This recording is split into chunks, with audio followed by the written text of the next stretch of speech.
आयशा बीबी जिन्होंने 4 साल कबल इस्लाम कबूल किया। इस्लाम कबूल करने के बाद ज़ाहिर सी बात है इनकी फैमिली ने इनको एक्सेप्ट नहीं किया। 2 साल पहले इनकी शादी हुई। जहाँ इनकी शादी हुई, इनके मियाँ की पहले भी एक शादी हुई हुई है और उनके बच्चे भी हैं उस शादी से। आजकल के जिस तरह के हालात हैं, घर के सारे अफराद मिलके कमाएं तो भी घर की पूरी नहीं होती। कजा के 2 फैमिलीज़ और 2 फैमिलीज़ का खर्चा पूरा करना, तो इनके मियाँ को थोड़ी सी फाइनेंशियली जो है वो प्रॉब्लम हो रही है। जब आयशा बीबी ने इस्लाम कबूल किया तो इस्लाम कबूल करने के बाद इनके घर वालों ने इन्हें कबूल नहीं किया।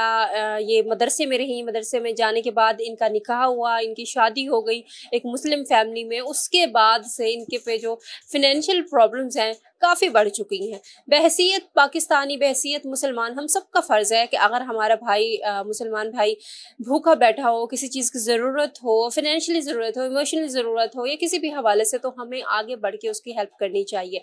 आयशा बीबी बहुत बार गई हैं, बैतुल माल गई हैं, वोकेशनल सेंटर गई हैं, इवन के वज़ीर आला पंजाब तक ने भी हुक्म दिया है कि इनकी मदद की जाए या किसी भी हवाले से। अच्छा, दूसरी बात ये है कि आयशा बीबी पढ़ी लिखी हैं, इनकी क्वालिफिकेशन अच्छी खासी है। ये चाह रही हैं कि इनको कोई जॉब मिल जाए ताकि अपनी फैमिली की जो लुक आफ्टर है अपने मियाँ के साथ मिलकर ये खुद भी कर सकें, ताकि जो फाइनेंशियली क्राइसिस से ये गुजर रही हैं इस्लाम कबूल करने के बाद और शादी करने के बाद, बच्चे होने के बाद, इससे थोड़ा सा उभरा जा सके। मेरे साथ मौजूद है आयशा।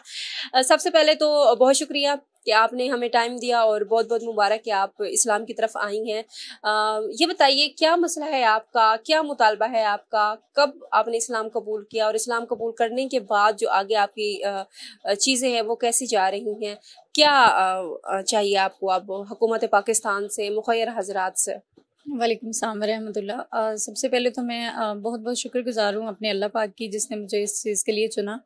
और मैं इंटर में थी जब मैंने इस्लाम कबूल किया, और 1 साल मदरसे में रहने के बाद, 1 डेढ़ साल मदरसे में रहने के बाद जो है ना, मेरी एक कारी साहब ने मुस्लिम फैमिली में शादी कर दी।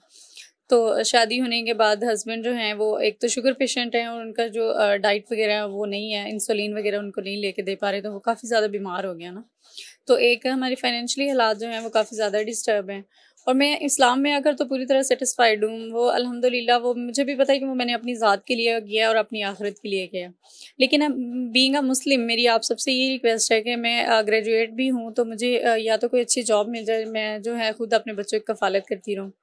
और फिर कुछ हमें जो है कोई भी नेक दिल इंसान जो है कुछ फाइनेंशियल सपोर्ट करे हमें इस हवाले से। और सेकंड, मेरी ख़तून वज़ीर आला जो है ना, उनसे मेरी ख़ास तौर पर रिक्वेस्ट है कि वो भी फ़ीमेल हैं, तो बस समझ सकती हैं मेरी परेशानी को। इस वक्त जो है मैं बिल्कुल अकेली हूँ, मैं और मेरे 2 बच्चे हैं बस। हस्बैंड की फ़ैमिली जो है वो भी मुझे एक्सेप्ट नहीं करती, मेरी फ़ैमिली भी मेरे साथ नहीं रहती। हमें थ्रेट्स वगैरह थे काफ़ी सारे कम्युनिटी की तरफ से, लेकिन वो डीसीओ साहब और सीपीओ साहब जो हैं उन्होंने कहा हुआ है कि ऐसे कोई भी परेशानी आएगी तो हम जो है आपको सपोर्ट करेंगे हर तरह से। लेकिन सबसे बड़ी बात है कि फाइनेंशियली जो है हम बिल्कुल ज़ीरो हैं इस वक्त। मतलब बाज़ औक़ात ऐसा होता है कि हम बच्चों का दूध तक नहीं ले पा रहे होते ना, और बच्चे भूखे सो रहे होते हैं। तो मेरे लिए सबसे कंसर्निंग बात यही है कि मैं अपने बच्चों के लिए जो है ना कुछ अच्छा करना चाहती हूँ। मैं चाहती हूँ कि कम्युनिटी वाले मुझे सपोर्ट करें, हमारी मुस्लिम कम्युनिटी मुझे सपोर्ट करे। मैंने कोई गलत स्टेप नहीं लिया, मैंने एक अच्छा काम किया है। इस्लाम में बढ़ोतरी हुई है, तो सब लोगों का मेरा तो ये ख्याल है कि सब लोगों का फ़र्ज़ भी है कि वो मुझे बीइंग अ मुस्लिम जो है वो सपोर्ट करें, क्योंकि मैंने कई सारी हदीस में पढ़ा है, और एक हदीस में मैंने ये भी पढ़ा है कि हम मुसलमान बहन भाई जो है ना, हम एक जिस्म और एक गोश्त की तरह हैं। मतलब कोई बहन जो है वो बाजू है, कोई सर है, कोई जिस्म, मतलब इस तरह हम जिस्म का हिस्सा हैं।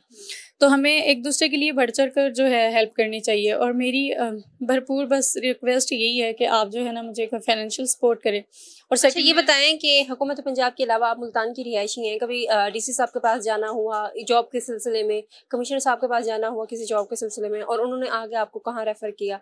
कोई है उम्मीद कि कुछ होगा नौकरी का आपका? डीसीओ साहब के पास मैं काफ़ी दफ़ा विज़िट कर चुकी हूँ। उन्होंने मुझे 1-2 जगह पे रेफ़र किया, लेकिन एक जगह पे जहाँ पे उन्होंने मुझे टीचिंग के लिए रेफ़र किया, वहाँ पे तो ज़ाहिर है 20-25 हज़ार में मैनेज ही नहीं होता।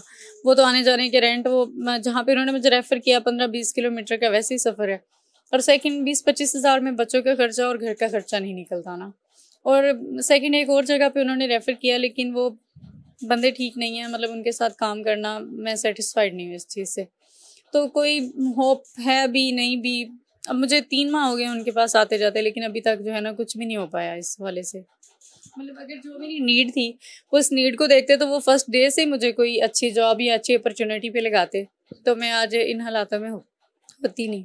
अच्छा, ये बताइए कि इसके अलावा कभी आप बैतुल माल या ये जो जितने भी वोकेशनल सेंटर है यहाँ पे गई हैं, इन्होंने कोई कहा है आपकी हेल्प के लिए? अब मैं सोशल वेलफेयर में गई थी तो उन्होंने मुझे ज़कात वाले जो हैं ज़कात फंडिंग वहाँ पे रेफ़र किया था। उन्होंने कहा जी वन टाइम कन्वर्जन पे जो है ना 1 लाख रुपीज़ होते हैं ज़कात की तरफ से ना, वो वन टाइम मिलता है। तो हम कोशिश करेंगे, बजट आने वाले हैं 10-15 दिन में, तो हम जो है ना वो आपको ज़रूर उसमें आपका नाम देंगे। तो आप जो है इसके लिए थोड़ा सा वेट करें 15-20 दिन। लेकिन मुझे अब 2 माह हो गए हैं और मैं तकरीबन 2-3 दफ़ा गई हूँ। तो अब वो कहते हैं जी हम अभी कर ही नहीं सकते, आपकी कन्वर्जन को ज़्यादा टाइम हो गया है, इस तरह से उस तरह से, मतलब वो टाल देते हैं इस बात को, कोई भी सीधे सुनता नहीं है। मैं ह्यूमन राइट्स के पास भी गई हूँ, तो उन्होंने भी अजीब सवाल किया, आगे से अजीब जवाब दिए। इवन कि उन्होंने तो मुझे ये कह दिया कि तुम अपने शोहर को छोड़ दो तो फिर हम आपको सपोर्ट करेंगे। क्यों शोहर को क्यों छोड़ हमें दो? पता होगा कि हाँ आप अकेली हैं इस्लाम में, तो इसलिए हम आपको सपोर्ट करेंगे। अभी आपके पास आपके शोहर है तो उनका फ़र्ज़ बनता है कि वो आपके लिए सारा कुछ करें। आपने आयशा बीबी की बातें सुनी जिन्होंने हाल ही में इस्लाम कबूल किया, और इस्लाम कबूल करने के बाद इनको जो फिनेंशली प्रॉब्लम्स हैं, जो क्राइसिस से गुजर रही हैं, ये ऐसे नहीं चाह रही कि इनको भीख की मद में दिया जाए या वैसे दिया जाए, ये जॉब मांग रही हैं क्योंकि ये पढ़ी लिखी हैं, जो कि इनका हक है बहैसियत पाकिस्तानी और बहैसियत मुसलमान। हम सब का भी फ़र्ज़ है कि आगे बढ़ के अपने जो भी बहन भाई हमारे ज़रूरतमंद हैं, मुखैर हजरात की ये ऑफिशली और मॉरली ड्यूटी है कि वो आगे बढ़ें और अपने ख़जाने को थोड़ा सा हिलाएं, ताकि आजकल जिस तरह के हालात हैं और जिस तरह से फिनेंशियली क्राइसिस से हर दूसरा बंदा गुजर रहा है, उनको थोड़ी सी सपोर्ट मिल सके। ये तो इस बात पे गुजर जाती है लोग क्या कर रहे हैं। तो मुझे ये लगता